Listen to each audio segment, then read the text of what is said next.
এখন আমি বানাতে চলেছি ক্যাপসি পনির।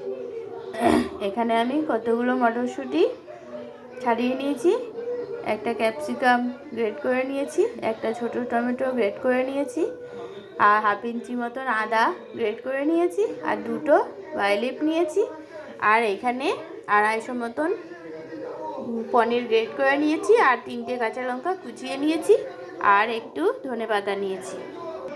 এখানে আমি 2 চামচ পরিমাণ ঘি নিয়েছি। রান্নাটা আমি ঘি দিয়ে করব, তোমরা চাইলে সাদা তেল দিয়েও করতে পারো। এবার আমি এখানে লবঙ্গ আর এলাচ আমি ফোড়ন দিয়ে দিচ্ছি, আর একটু সাদা জিরে, আর দুটো তেজপাতা। ফোড়নটা ভাজা ভাজা হয়ে গেছে, এবার আমি ক্যাপসিকামগুলো ছেড়ে দেবো। ক্যাপসিকামটা হালকা ভাজা হয়ে এসছে, এবার আমি গ্রেট করা আদাটা আমি কড়াইতে দিয়ে দেবো।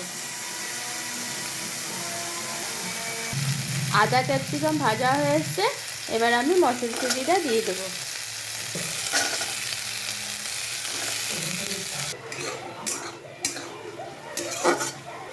মটরশুঁটি ক্যাপসিকাম প্রায় নরম হয়ে এসছে, এবার আমি 1 চামচ পরিমাণ জিরে গুঁড়ো দেবো, 1 চামচ পরিমাণ লঙ্কা গুঁড়ো দেবো, আর স্বাদ মতন নুন।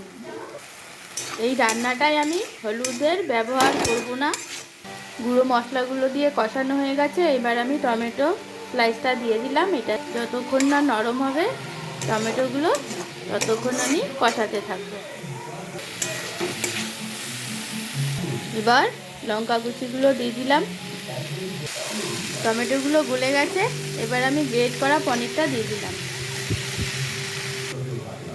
এবার 1 চামচ পরিমাণ চিলি সস দিয়ে দিলাম, 1 চামচ পরিমাণ টমেটো সস দিয়ে দিলাম, আর দিয়ে দেবো 1 চামচ পরিমাণ সয়া সস।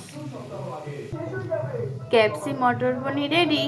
এটা তোমরা যে কোনো ফ্রাইড রাইস বা পোলাও বা পরোটা, লাচ্ছা পরোটা দিয়ে দারুণ জমে যাবে।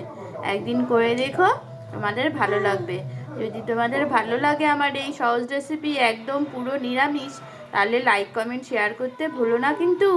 সাবস্ক্রাইব করে আমার পাশে থেকো। Thank you.